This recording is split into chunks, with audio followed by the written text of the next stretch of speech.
The PRovoke Podcast, brought to you by PRovoke Media and produced by the international broadcast specialist Marketeers. Hello everyone and welcome to the PRovoke Media Podcast. I'm Maya Pawinska-Sims, the EMEA editor of PRovoke, and I'm joined by two brilliant guests today who are going to talk about a really important and groundbreaking new campaign by global suicide prevention and crisis support organisation Lifeline International. The campaign is called Decriminalise Suicide Worldwide, and it's the first initiative of its kind to call for legal change in surprisingly many countries around the world where suicide and attempted suicide are still a criminal offence.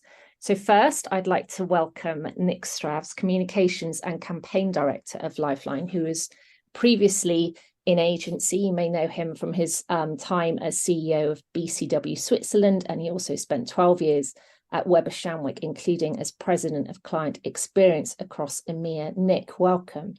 Thank you, Mark. Great to be here. And also with us today is Billee Howard, founder and CEO of AI-powered insight software platform Brandthrō, who's working with Nick to ensure this campaign resonates emotionally with its audiences around the world. Billee's also a board member at Fast Company, a regular columnist on brands and marketing for Forbes, and she's also worked in PR agencies, including Weber Shandwick and Allison and Partners. Billee, welcome. Hi, thanks so much for having me. It's great to have you both here. Important stuff we're going to talk about today. Nick, if I can start with you. I remember you well from our days together at Weber Shandwick. We were very much an agency man in those days. What's your path been to your current role at Lifeline, and what drew you to the organisation? Well, I guess it started in my early career in Australia in politics, where it was a time in politics where you sort of either you were from the policy world or you're from the press world. And I was from neither. So I tried to make a virtue of that by saying, well, you know, sometimes it's policy, some days it's press. Most days it's a mixture of both. So why don't I be one of those kind of arbiters that kind of calls out, you know, how we deal with the situations of the day and take things forward and plan strategy, not by being polarized, but by looking at the synthesis of both. And that kind of informed my PR career, actually. And it led to having a lot of experience in corporate comms, but also in public affairs. And certainly my Weber career, as well as having, you know, very significant client engagements in the sort of MasterCards of the world and the Nespressos and Nestles of the world, which are pretty corporate. I always managed to have social good clients. In fact, the only ever Sabre award that I won was for the work in Europe for the Save Darfur Coalition. So whether it was the Lego Foundation or Save Darfur, there was always a kind of social good element to my client portfolio, which I really liked. And that went straight back to my political career in Australia, where, you know, one year you'd be doing economic development, and then with the stroke of a pen, your minister, the whole team, you'd be suddenly doing, you know, community affairs and health, and suddenly grappling with the legislative frameworks and what it means to be a foster parent, for example, in New South Wales. So I always enjoyed that dichotomy, and post-Weber, post-BCW, that led me to working for a Swiss-based educational charity that specialized in education for girls in Palestine. And it was my first sort of real experience as a board member and then working for an NGO. And when I went back to Australia at the end of last year, the then president of Lifeline International, John Brogden, who bizarrely, his first job in politics was the first one I left. So we met 35 years ago. He sort of said to me, "You're top of my list in terms of international experience, campaigning, policy, press, sensitivity, impact, all those sorts of things. This is our big challenge. Would you like to be my partner in this?" And it took about a nanosecond to say, what a privilege and what an honor. So in that sense, all of the things I did kind of in the people I knew sort of led to that happy moment of opportunity and preparation. And yeah, I said, how soon can we start? Fantastic. What a journey. So how has this Decriminalise Suicide campaign come about, and why is it so important? Well, you know, interestingly, if you look at the macro policy environment on suicide prevention, the first time it was at a World Health Organization level, was only 2012. So that's 20 years, which is kind of nothing in global policy terms. In the meantime, there'd been a lot of work done by organizations such as the International Association for Suicide Prevention, which is a sort of the academic body, United for Global Mental Health, which is the sort of advocacy body for mental health, where suicide prevention is part of that kind of mental health picture. So there'd been a lot of work happening for a lot of smart, dedicated people, and not to mention the work of crisis lines. Lifeline International and its members have been around for 60 years. The Samaritans in Britain, similarly, nearly 70, I think. So there had always been an understanding of suicide prevention having, being much more difficult where suicide was a crime. And in Britain, it was only decriminalised in 1961. In Australia, the Australian states only decriminalised suicide in the late 80s. So it's one of those in our lifetime things that's happened. So over time and quite quickly, the recognition that decriminalisation is a critical part of changing the kind of ecosystem where suicide prevention resources can be really effectively deployed and delivered has become recognised. And there's a certain momentum to it.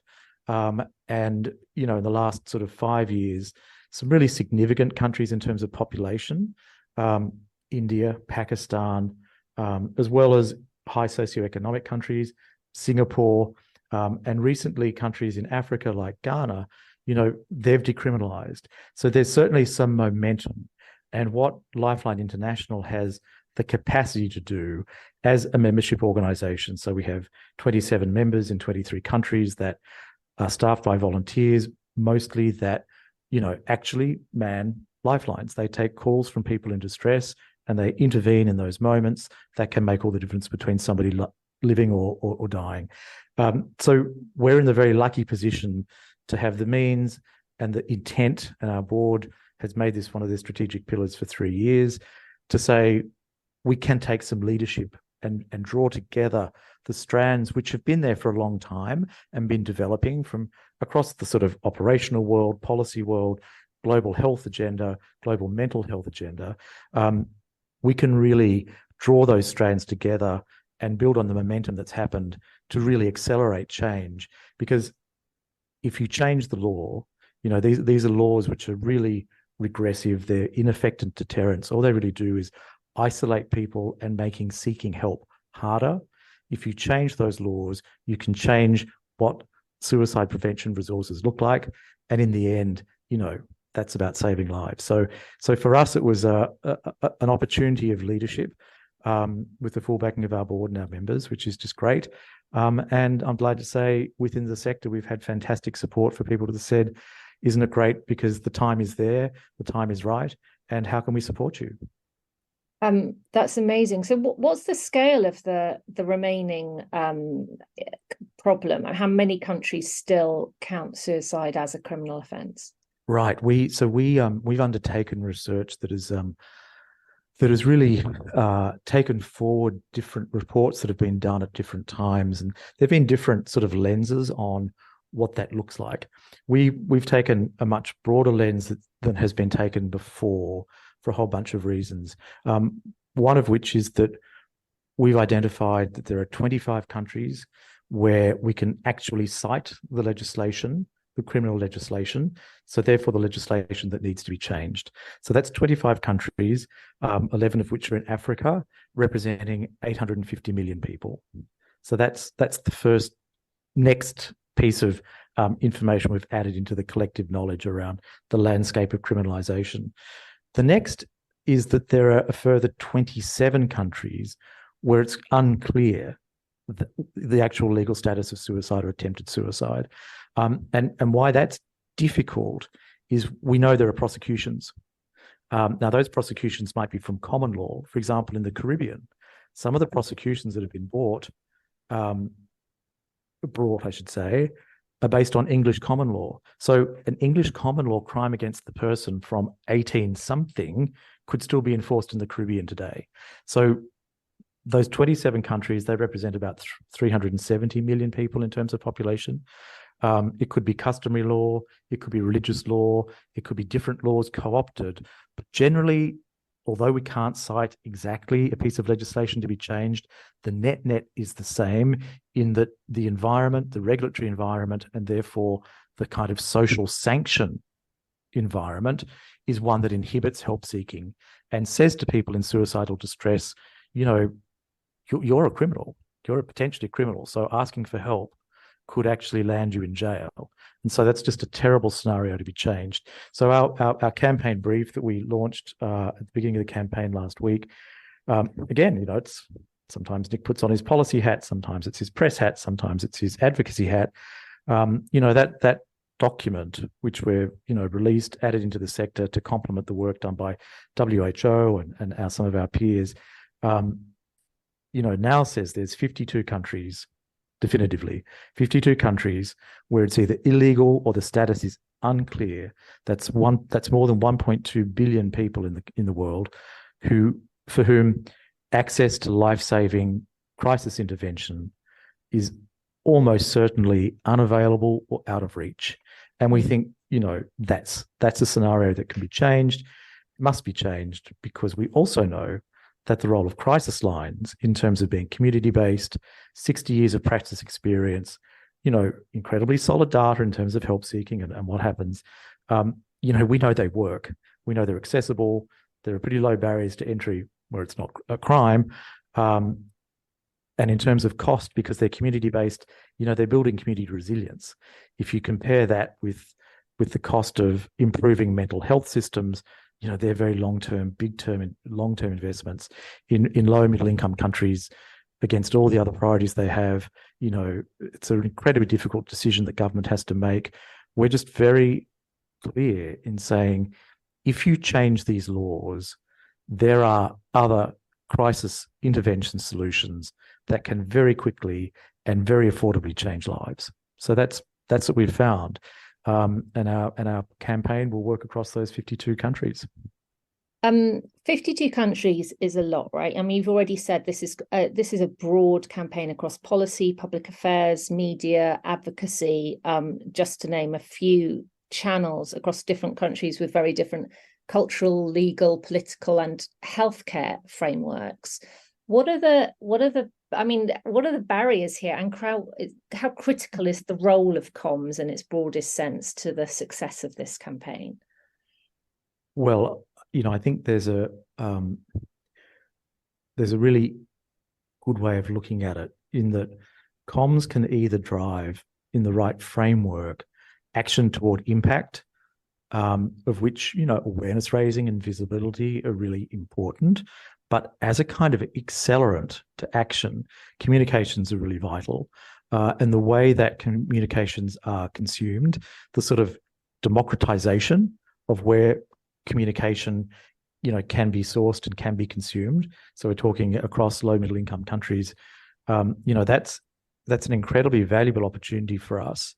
And what we had to do was design a campaign where comms would play a really critical role in slightly unpacking the issue, because to start with, when you tell people suicide's a crime, they're like, don't get it, really don't understand what that means.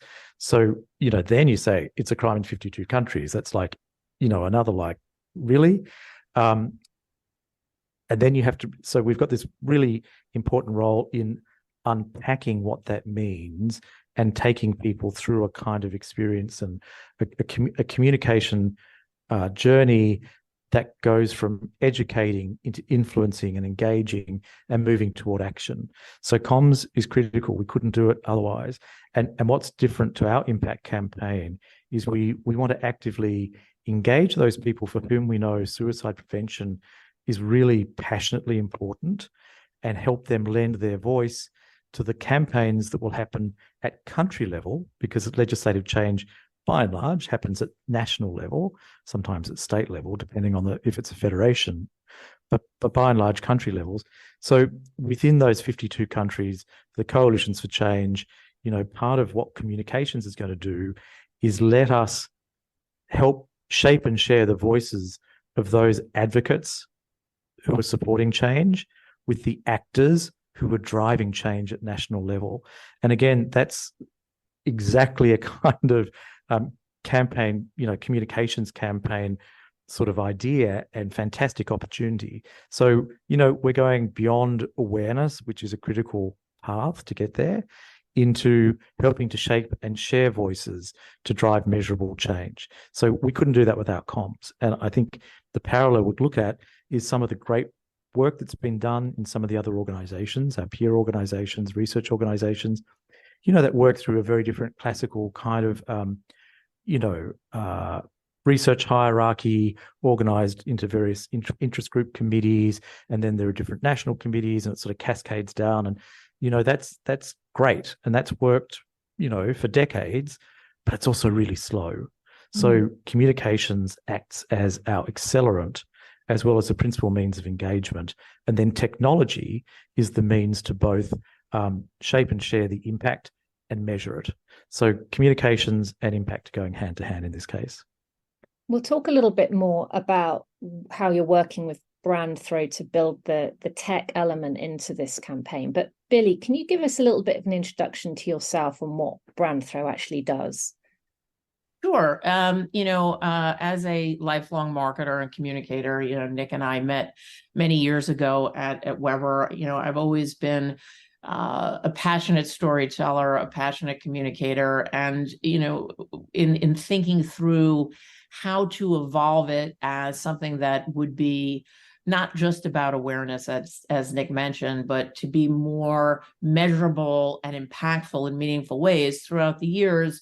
I've always leaned into different things as different, as Nick mentioned, accelerants in taking communications into turning storytelling into a business competency, whether it was at a certain point when I left agency life to write the book WeCommerce, examining how those companies who invested in creativity as a currency to drive business would outperform those who didn't. And McKinsey did a study several years after that proved that those companies who invested in creativity outperformed those in the S&P 500 because they did so.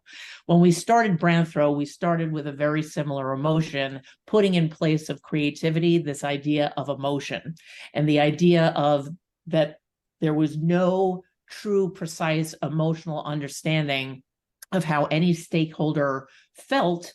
So if that was the case, how could you possibly expect to get people to act if you had no precise means of understanding how they felt? And that's what Brandthrō is built upon. It is the only emotional data set in the world that provides a marketer, a communicator, a storyteller, anyone who is trying to reach a stakeholder with an ability to both predictively as well as quantifiably score emotion. So we are literally able to let any of our clients know, and in this case, it's such a meaningful use case because we're doing it not just to sell more product or services, but to hopefully save lives by enabling Nick and team to be able to know how people feel not only about joining the movement that is Lifeline International and what it is setting out to do, but we can predictively let him and team know also what are the best ways of talking about it and bringing it to life so that we can take people on an emotional journey that matches how they are going to most positively feel in order to get them to act. And that's the type of work that we're doing at Brandthrō broadly with brands and organizations around the world. But in this particular use case, it's even more meaningful, as I said, because we've created an emotional blueprint to hopefully help save lives. So tell me a little bit more about that emotional blueprint. I mean, this is very much holy grail stuff for the comms and brand marketing industry, as you know very well. How do you come up with that emotional score? Well, we have a precise methodology. It's a survey instrument, but it's not a traditional survey. We do not use statistics. We use the word survey simply because it's an online data acquisition vehicle that enables us to go out to get to exactly the targets that we want to reach with exactly what I mentioned, the different brand experience or organizational experience or language features that we literally want to test against from a primary and secondary emotional point of view.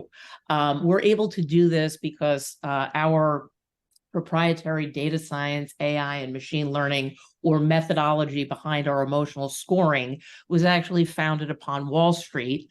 Our head of data science, not only was he a senior data architect at one of the world's largest banks, he's also a physicist who studied under Stephen Hawking and was able to create a means which is called non-equilibrium signal analysis, which was using only 100 data points to be able to predict where the markets were moving. And when we met him, he said, well, I can't think of anything that would be akin to market movement, meaning something never in stasis, as emotion. And I agree with you that the existing means that exist today, whether it's sentiment analysis, social listening, watching how someone's eyeballs move, are not true, precise measures of really getting to the heart of how someone feels, particularly because no one person feels any one given way at any given time. So we basically put a variety of different stimuli related to, for example, what would it take for you to join the movement? What are the things when paired together that are emotionally more relevant to you than, you know, target A versus target B? When we're talking about the topic of decriminalizing suicide, for example, we looked at, to Nick's point, that's not something that you can just dive into and say, did you know a suicide is illegal? Did you know it's illegal in 25, 52 countries?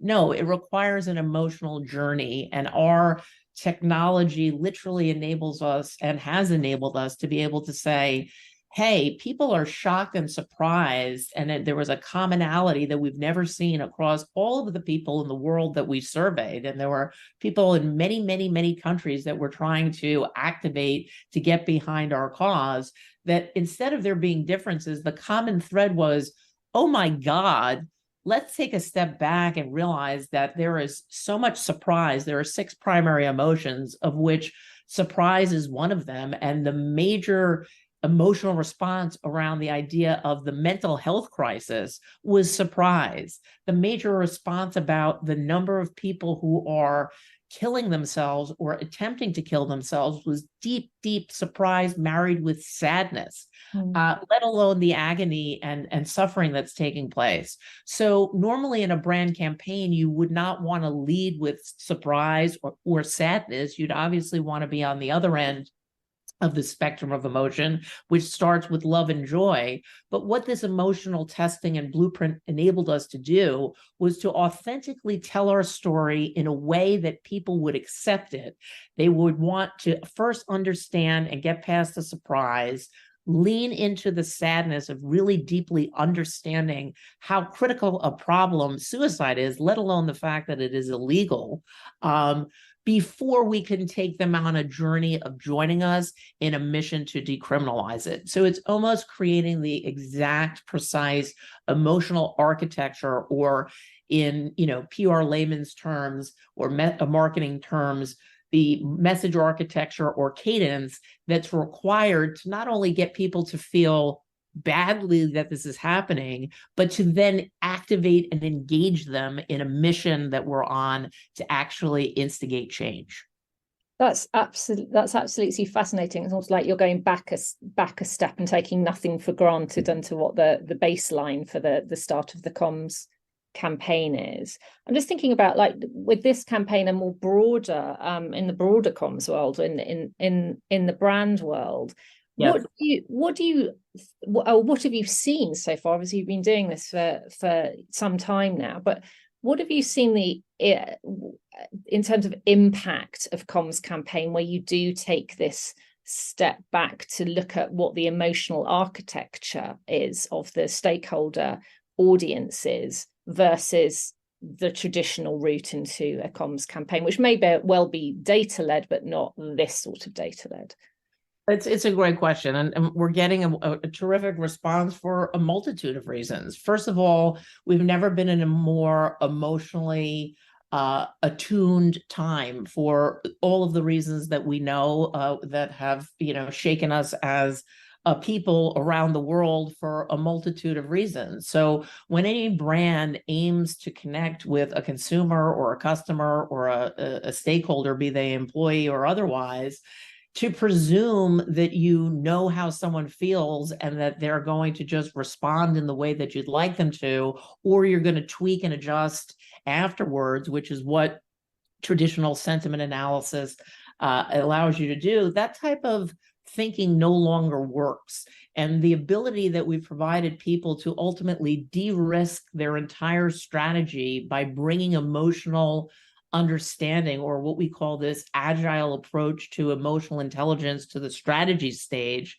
that enables you to not look through the lens of traditional segmentation, but really create what we call emotional lookalikes, which is less about the what that you find in demographic data and much more about the who, so you know exactly who you are speaking to and what matters most to them.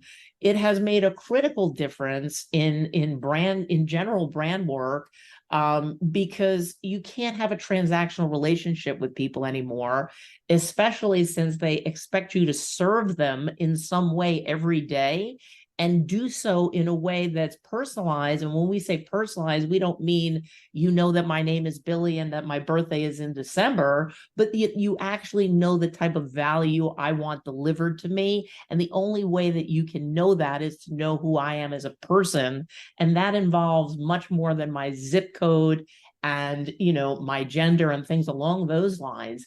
It requires understanding what matters to me from a purpose point of view, what matters to me from how I self-identify, what matters to me from the standpoint of the values that I have in the things that make me want to engage with a brand and be loyal to and trust them. And that's where this predictive ability to understand emotion and quantify it, it becomes a new KPI as well. We see when we inject emotion into situations, not with the hope of, in the old days of making somebody cry at a Coca-Cola commercial, but literally saying, okay, we're emotionally optimizing this campaign. And as a result, we expect to see, or we have seen, quantitative results such as 24% increase in sales, 9% increase by one ethnicity over another in on-premise engagement. And hopefully in the case of an organization like Nick, we work with a lot of not-for-profits, increase in people joining the cause, whether it's through their time, through their money, even in some situations through organ donation. So it's really peeling the onion back on the fact that no matter what stakeholder you're trying to reach today, the democratization of yes, communication, but to us, emotional understanding is going to be vital to any organization who's hoping to succeed as they move forward. And it comes down to delivering on that through a marriage of not just AI, which we hear about all the time, but AI, data science, machine learning, and most importantly to us, the direct human input that we get to make our math and scoring work. That's amazing. Thank you so much. That takes the slightly one-dimensional emotional approach of some Cannes Lions winners to a different level.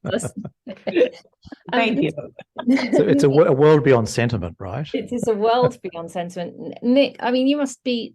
You've obviously known Billee for a long time, but how excited are you about the potential for having this really extraordinarily complex and multi-dimensional emotional framework to your campaign? How confident are you that that's going to lead to greater impact in the real world? Oh, I'm totally confident that it's sort of our sort of secret weapon in a sense, because what we know is there is an audience, because we know there's a world of people that volunteer. They give up their time to take phone calls from people in terrible, terrible distress who they'll never meet again, they'll never know in their lives, and they just willingly give of themselves to help another human. It's an incredible story of humanity and generosity. So we know there's an audience there of people who do this. So to have an emotional lens on how to find and engage them, for me, was a complete no-brainer. If you just then put on top the incredible efficiency of having, I mean, we've done the surveys, we've had a sample size of 400, covering an extraordinary amount of markets and potential audiences. That's an extraordinary thing to be able to launch a global campaign. I mean, nobody else could. You could imagine, if Billee was saying, cry at the Coca-Cola ad, the research that would have gone on for that for a year. The technology is so extraordinary that we can do this. And as Billee said, it gives us this emotional blueprint for engagement. And this will be a long-lived campaign. We're talking 3 to 5 years, because that's how long it can take to change laws. Sometimes it's faster, but other times, especially in countries where there's not a lot of history of civil society engagement around this sort of reform, it's a longish term thing. But importantly, because of the nature of the topic, it's incredibly sensitive. The other thing Brandthrō has let us do is look at all of our campaign material, our messages, our call to action, even our territories and the relativity of where suicide versus suicide prevention sits in terms of mental health, sits in terms of mental health inequity. These are really big building blocks of conceptual building blocks of where the campaign sits. One of the things we have to do is always communicate safely, because you have to understand that whenever you talk about suicide, it can have a dramatic impact on people with all sorts of different experiences and life experiences at that moment. And while no research tool can totally ever, risk manage that whole process, what we have been able to do is to make sure that all of our communication, is not setting off adverse emotional triggers on any kind of, statistically, observable way. So the first thing that Brandthrō has allowed us to do in developing this emotional blueprint or roadmap for the sort of engagement is to make sure we're as safe as we possibly can be with the content we have. And then we can look at, validating where we need to be, and then we can look at optimizing. But the optimizing piece, that fits in with our digital campaign agency, Topham Gurin, who won an Effie for their work with the NHS. They did all the digital campaigning for the NHS around stay home, save lives, in a really interesting, fast turn, test, learn, adapt scale kind of phase that is really the essence of digital campaigning today. But I guess why that's really important for us is that, most brands would start with performance and optimization, make the creative sing. How do we make it even better? We had to start with safety. And that's so critically important. Yeah, it's an incredibly sensitive subject, isn't it, to talk about? And I'm really interested to see how this goes. And I know it's a long-term thing, and it's really, we'll be keeping an eye on the campaign. I'm sure we'll talk more, but I wish you both huge success. Obviously, enormous pedigree on both sides. You had a lot of celebs at your launch last week, Nick, didn't you? Yeah, the keynote was delivered by Australia's 27th Prime Minister, Julia Gillard. I just find that a better way of describing her than former Prime Minister, because that just doesn't really seem to, really recognise the achievement as Australia's first female Prime Minister. I think to then just be former, there's a bunch of former, right? She's number 27. That's a good number. She gave a really powerful speech calling on governments to unite. And when you think about the problems facing the world right now, this is a problem that can be solved with political will. And there aren't many of those.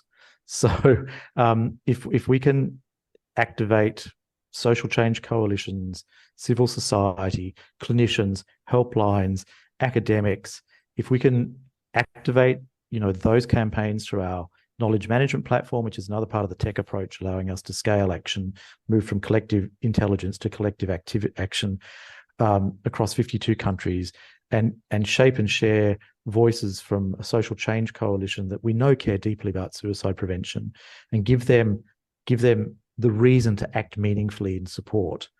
We can reinforce that political will, and that's how we can drive change.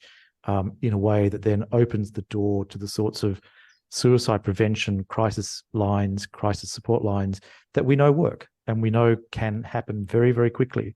So it's a really fast path potentially to getting more services to more people in more places.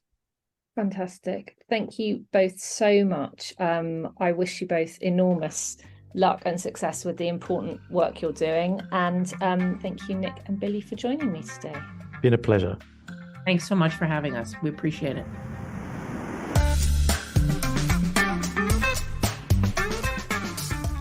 You've been listening to the PRovoke podcast, brought to you by PRovoke Media and produced by the international broadcast specialist Marketeers.